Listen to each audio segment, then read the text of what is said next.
Hey guys, I've been thinking of a book that I could share with you all this week, and I was thinking as I scrolled through different social medias, I kept seeing a common theme right now. A lot of people are buying strawberries and making jam, and it made me think of one of my very favorite books when I was a little girl. I used to make my mom read this to me all the time. It is called Bread and Jam for Frances by Russell Hoban, and I hope you enjoy it. It was breakfast time and everyone was at the table.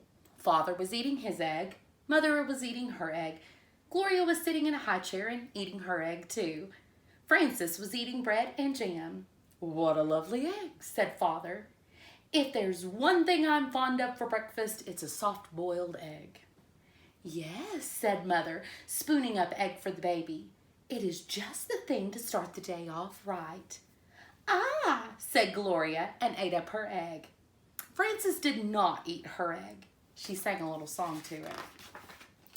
She sang the song very softly. "I do not like the way you slide. I do not like your soft inside. I do not like you lots of ways, and I could do for many days without eggs." "What did you say, Frances?" asked Father. "Oh, nothing," said Frances, spreading jam on another slice of bread. "Why do you keep eating bread and jam?" asked Father, "when you have a lovely soft-boiled egg?" "One of the reasons I like bread and jam," said Frances, "is that it doesn't slide off your spoon in a funny way." "Well, of course," said Father. "Not everyone is fond of soft-boiled eggs for breakfast, but there are other kinds of eggs. There are sunny-side-up eggs and sunny-side-down eggs."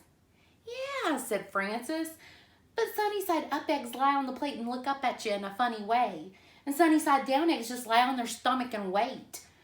"Well, what about scrambled eggs?" said Father. "Yeah, scrambled eggs fall off the fork and roll under the table," said Frances. "I think it's time for you to go to school now," Mother said. Frances picked up her books, her lunchbox, and her skipping rope. Then she kissed Mother and Father goodbye and went to the bus stop. While she waited for the bus, she skipped and sang, "Jam on biscuits, jam on toast. Jam is the thing I like the most. Jam is sticky, jam is sweet. Jam is tasty, jam's a treat. Raspberry, strawberry, gooseberry, I'm very fond of jam." That evening for dinner, Mother cooked breaded veal cutlets with string beans and baked potatoes. "Ah," said Father, "what is there handsomer on a plate and tastier to eat than breaded veal cutlet?" "It is a nice dish, isn't it?" said Mother. "Eat up the string bean, Gloria." "Oh," said Gloria, and ate it up. She had already eaten her dinner of strained beef and sweet potatoes, but she liked to practice with the string bean when she could. "Where do breaded veal cutlets come from?" asked Frances.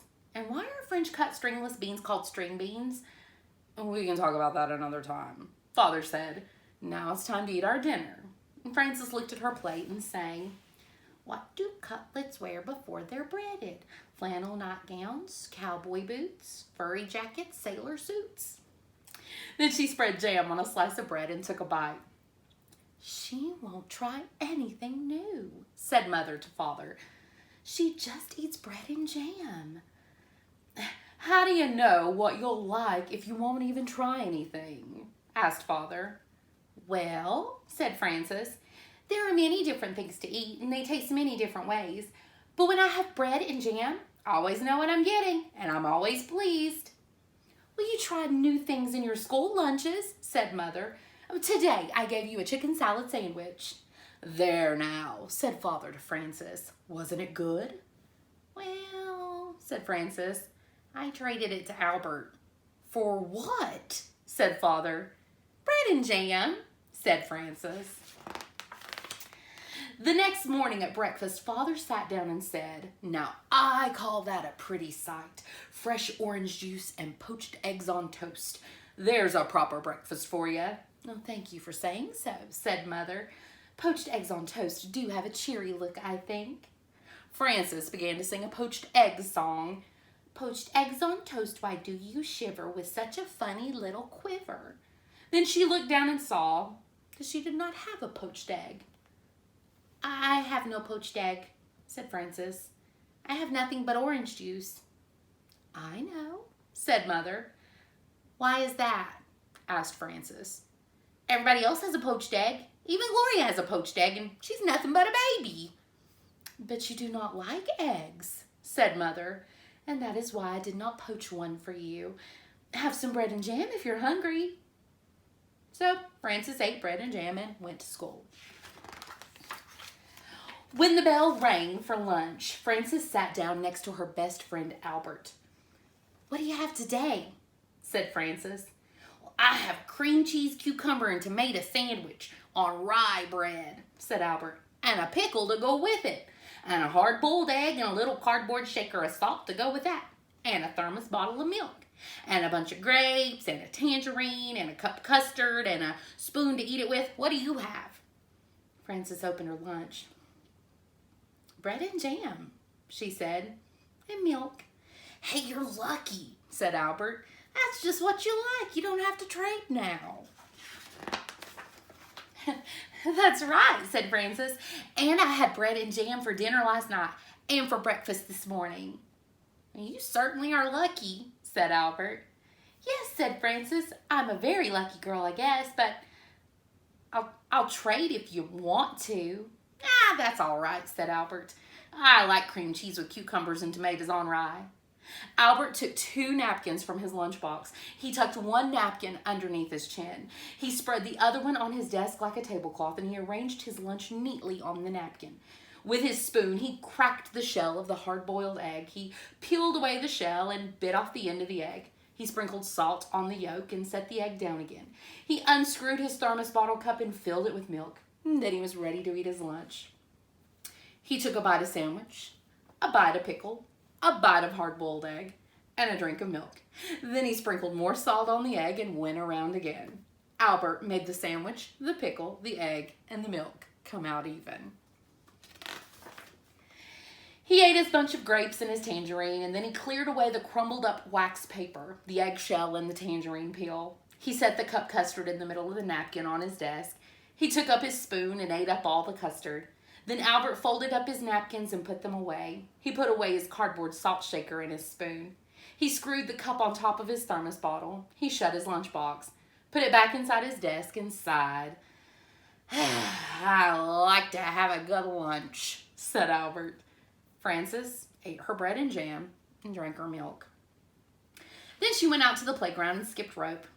She did not skip as fast as she had skipped in the morning, and she sang, Jam in the morning, jam at noon, bread and jam by the light of the moon. Jam is very nice. When Frances got home from school, Mother said, I know you like to have a little snack when you get home from school, and I have one all ready for you.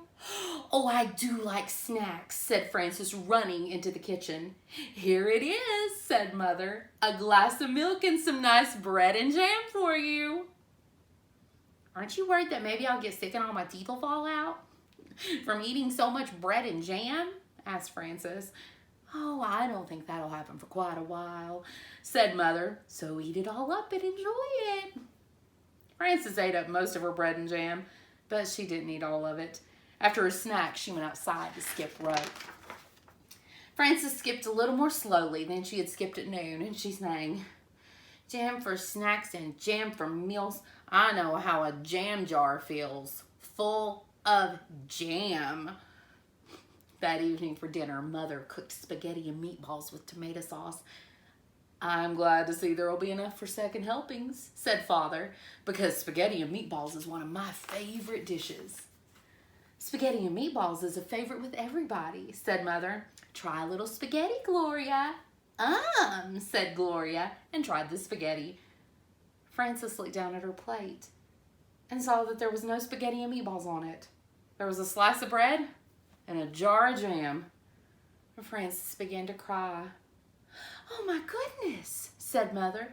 Frances is crying. What's the matter? Asked Father.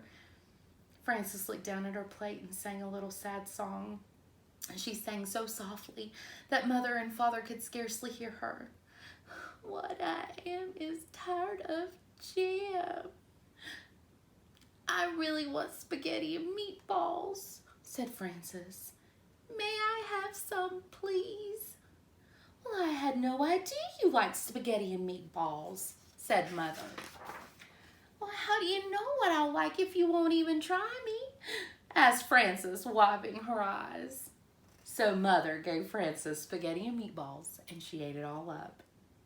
The next day, when the bell rang for lunch, Albert said, Hey, what do you have today? Well, said Frances, laying a paper doily on her desk and setting a tiny vase of violets on the middle of it. Let me see. She arranged her lunch on the doily.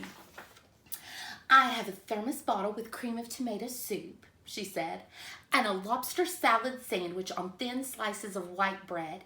I have celery, carrot sticks, and black olives, and a little cardboard shaker of salt for the celery, and 2 plums, and a tiny basket of cherries, and vanilla pudding with chocolate sprinkles, and a spoon to eat it with. Hey, that's a good lunch, said Albert. Yeah, I think it's nice there's all different kinds of lunches and breakfasts and dinners and snacks. Yeah, I think eating is nice. So do I, said Frances. And she made the lobster salad sandwich, the celery, the carrot sticks, and the olives come out even. The end. So, sometime this week, maybe think of a book from your childhood or your past that you have thoroughly enjoyed, and maybe share that with someone this week, and maybe try something new to eat, something maybe you didn't think you liked. As for me, I think I'm gonna take a page out of Frances's book.